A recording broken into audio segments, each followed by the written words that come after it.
Hello' guys, কি খবৰ আপোনালোকৰ? আজি আহিছে আমাৰ তাত ব্ৰিজা এখন আহিছে। ব্ৰিজাখনৰ কি কাম কৰাম আপোনালোকক আজি দেখুৱাই আছোঁ।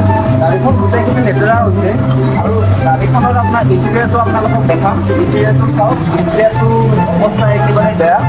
গতিকে আমি গোটেই গাড়ীখন ফুল ফিনিচিং কৰাই কি কাম কৰিম আপোনালোকক দেখুৱাম।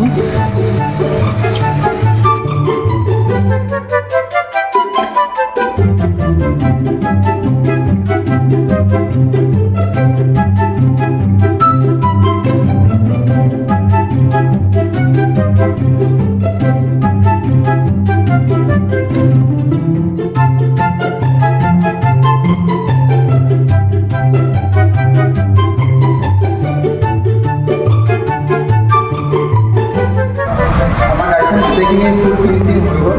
আপোনালোকে দেখা পাইছে আগতে কেনেকুৱা আছিল আৰু এতিয়া কেনেকুৱা হ'ল।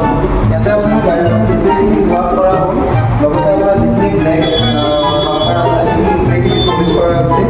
হুইল হওক, টায়াৰ হওক, গোটেইখিনি পলিচ কৰা হৈছে আৰু আপোনাৰ ইণ্টেৰিয়াৰটো গোটেইখিনি পলিচ হৈছে।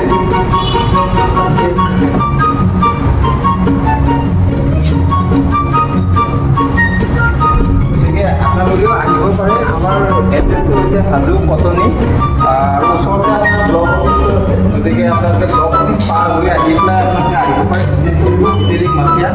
গতিকে আহক, আমি তেখেতৰ লগত কথা পাতোঁ। আমি দাদাৰ লগত কথা পাতোঁ, দাদাই কেনেকুৱা পালে ৱাশ্বিংটো। আজি যিহেতুকে তেখেত ফাৰ্ষ্ট আহিছে আৰু ফাৰ্ষ্ট অহা হিচাপত তেখেতক আমি আমাৰ ফালৰ পৰা এখন বাইকত ক্লথ এখন আমি তেখেতক উপহাৰ দিছোঁ। এইখন হ'ব আপুনি যিহেতুকে আমাৰ ফাৰ্ষ্ট আহিছে আৰু